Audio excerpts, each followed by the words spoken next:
Once upon a very unlucky day, I crashed my SliderOne. This happened before, but this hit, it didn't take easy.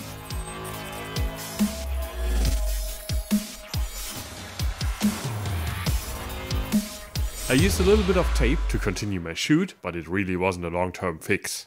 I mailed Edelkrone and received an answer the next day. I was instructed to send it in. Even while I kicked it down and it broke down because of it, I only had to pay the shipping fee to them. 7 days later, the package was back. If you look closely, you saw that the whole thing began March 26. Yesterday, on the 1st of April, respectively today, on the 2nd of April, the whole process is done. Let's have a look.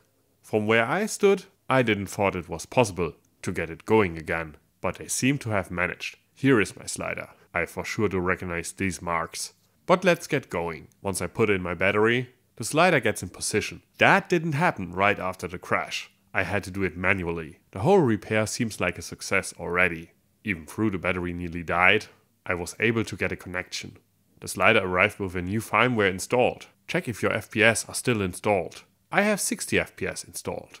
My first test drive, and every one after that, was a success. You pay a premium if you buy Edelkrone devices, but from this experience, it's well worth the dime. I was offered to get a store credit and buy the SliderOne 2 Pro at a reduced price while keeping my repaired SliderOne. But I have to say, the SliderOne is everything I need. You have questions about the Edelkrone support or the slider itself? Put them in the comments down below. My name is Timon for Nerdbench.com. And now the whole thing in German.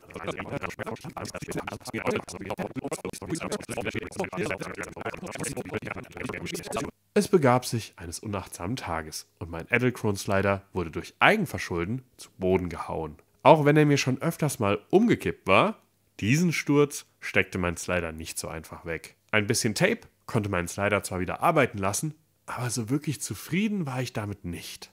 Ich schrieb also Edelkrone an und bekam auch prompt eine Antwort. Den Slider konnte ich einschicken und trotz Eigenverschulden musste ich nur die Versandkosten zahlen. 7 Tage später ist der Slider auch schon wieder angekommen. Wer genau auf die Daten der gezeigten E-Mails schaut, wird sehen, begonnen hat das Ganze am 26. März. Abgeschlossen war es dann am 1. bzw. 2. April, also heute. Wollen wir doch mal reinschauen. Hier haben wir auch schon das gute Stück. Ich kann auf jeden Fall sagen, dass das mein Slider ist. Die Markierung auf der Unterseite kenne ich nur zu gut. Verschwenden wir aber keine Zeit und bringen wir den Slider zum Laufen. Der Slider begibt sich umgehend in Position, wie vor dem Sturz auch. Direkt nach dem Sturz hat er das nicht mehr gemacht. Die ganze Sache dürfte man also jetzt schon vorsichtig als Erfolg werten. Der Akku ist zwar gerade fast leer, eine Verbindung konnte ich trotzdem erfolgreich herstellen. Auf dem Slider war eine neue Firmware installiert. Das heißt, nach dem Einsenden solltet ihr darauf achten, ob die FPS noch richtig eingestellt sind.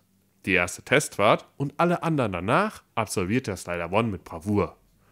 Man bezahlt beim Kauf von Edelkrone-Geräten natürlich einen saftigen Aufpreis. Aber in meinen Augen lohnt sich diese Investition allein schon für das Tempo, mit dem hier gearbeitet wird. Mir wurde zwischendurch angeboten, mit einem Store Credit den neuen SliderOne Pro zu kaufen und den alten auch zu behalten. Aber ich muss ehrlich sagen, dass der SliderOne mir in allen Belangen reicht. Ihr habt noch Fragen zum Edelkrone Support? Dann ab damit in die Comments. Für mehr Videos von der Nerdbench abonniert uns hier kostenlos auf YouTube. Mein Name ist Timon für die Nerdbench.